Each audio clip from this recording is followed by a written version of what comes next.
All right, welcome back to WMAC Now with your host, Chuck Stevenson, coming at you today with a fight review.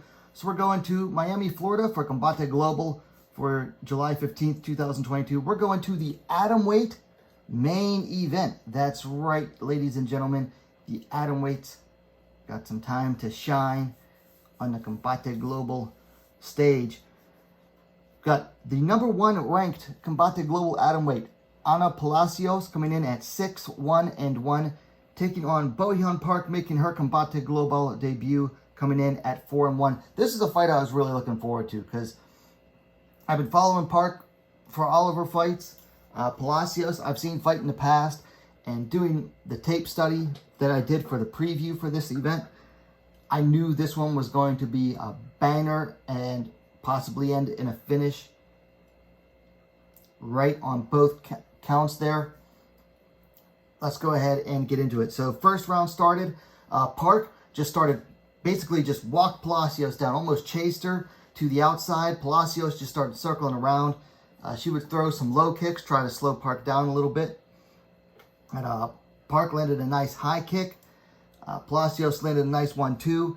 And she started using some good footwork. Like for the first little bit, she was just content to circle outside. Then she started using her footwork some more. And I liked what I saw from her footwork. Then there was a flurry from both, and a big overhand right hand from Park landed right on Palacios' chin, and she just dropped. That was about the minute and 15 mark. Now, Park immediately followed up with some ground and pound, moved to side control. She got mount. Palacios, was fighting to survive. She seemed like she wanted to roll over to her back, to her stomach, give up the back a little bit, and then rolled back over. Did a really nice job to try to survive and scramble. Eventually managed to regain guard. Park from there landed some more ground and pound. She stood up over Palacios, threw a big punch to re-enter the guard. Some more ground and pound from her. And then Palacios brought her legs high. And this was really nice maneuvering here. Brought her legs high, then angled off of the cage, latched onto the armbar. Now, Park immediately started trying to fight it off. She stood up. She was still trying to fight it. But Palacios dug her hips in, used those hips as a fulcrum, hyperextended the arm, forcing Park to tap, giving Palacios the win via submission due to armbar, 3 minutes, 15 seconds of round one. I'll tell you what. This fight, it was action from start to finish. 3 minutes and 15 seconds of non-stop action from both of these ladies. And you know what? I'm harsh on Combate based on their promotional practices, but their matchmaking, they make for some fun, exciting fights, and that's exactly what this was, a fun, exciting fight. Look, I'll tell you what, you look at Palacios, just standing there. She doesn't look like much, she's not ripped or anything. She doesn't look very muscular. She's short. She's only 5 feet even. But I'll tell you what, now she's at 7-1-1. She is not to be underestimated, especially on the ground. She is quick to capitalize on her opponent's mistakes, and she has absolute killer instinct. You make the mistake of going to the ground with her, you're likely going to end up regretting it. I mean, she's more than willing to let opponents take her down too. This time, she got knocked, she ate that hard right, and got taken down. But then from then on, it was like she just basically bid her time. She survived the early scare, let Park do what she wanted to do, and then she saw an opportunity, saw an opening, and like that, just took that opening, took advantage. Palacios, well deserved to be number one right now at Atomweight in Combate Global. Park, on the other hand, that armbar, that thing hurt. But I'll tell you what, even at only 4-2, I think Park continues to look promising as an Atomweight. She definitely has some power in her hands, and she is a hunter on the ground as well. I mean, she won her last 2 fights via rear naked choke. And she senses a finish, she's going to go for it. And that's definitely what you want to see in a young, hungry fighter, is someone who, you know, sees the opportunity to finish and takes it. She's not just going to, you know, get handed the opportunity and then step back and reset and then go back to doing what she was doing. No, if she sees the opportunity, she's going to go for it. Now, granted, it ended up hurting her in the long term in this fight, but that's still something you want to see in a fighter.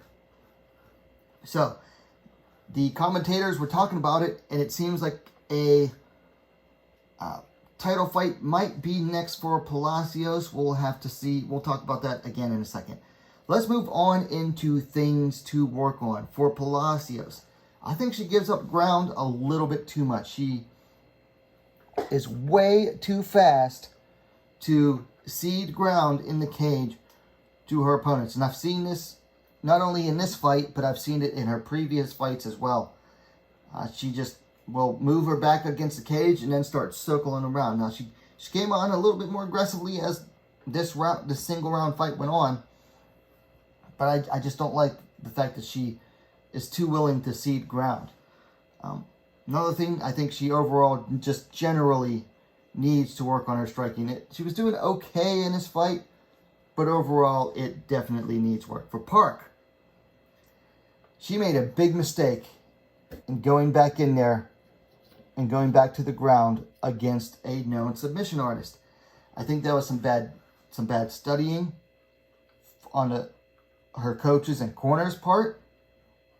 I also think that was just some bad fight IQ from her that she should readjust next time. I think when she stood up and stood over Palacios, I think Park should have just backed off, stood it back up, and gone for some more striking action. So both fighters definitely still have things to work on. Now, let's talk about fights to make. For Park, you know, she came up short against the number 1 ranked Combate fighter in her debut, but I think she showed a lot of promise in that. I think she should get another chance. Let's match her up against Andre Meneses. Meneses is 3-0 from Spain, and she is right in the mid-pack of the Combate Global Top 10. For Ana Palacios, you know, they talked about her possibly facing a title fight, but then even, you know, the commentators, and including the Campbell McLaren, the president of Combate Global, was like, well, now who do we face her against? That's a good question. Give her a title fight, but against who? I think Combate is going to have to sign another outsider to come in and face her for a title shot, because going down to top 10, the next highest ranked fighter is Gloria Bravo, who Palacios beat just last year. And I don't think Palacios has fought since, or Bravo I don't think has fought since then. So, Gloria Bravo is the next highest ranked. Everyone else really doesn't have the experience factor to be a threat against Palacios from what I've seen. So, I think Combate will have to sign someone new to bring in against Ana Palacios. Oh, one final note. For everyone that was crying over Jessica Rose Clark getting her arm stretched and hyperextended by Yulia Stolyarenko, yo, where's all the outcry for BoHyun Park this time, huh? Where's all the outcry? Just saying. Keep that same energy, because here we had another young lady get her arm hyperextended in an armbar submission, and there's like silence online. So where's the same energy?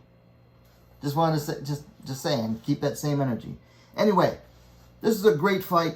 Combate Global, Ana Palacios versus BoHyun Park. I'll throw up a link in the description and a pinned comment. The fight is available. Someone posted it on Reddit, so go check it out. Let me know your thoughts on it in the comments down below. If you liked the video, please give it a like, share it as well, and while you're at it, don't forget to subscribe to Wmma Scene Now, the best, most complete women's mixed martial arts dedicated platform on YouTube. Thanks for watching. We'll see you next time.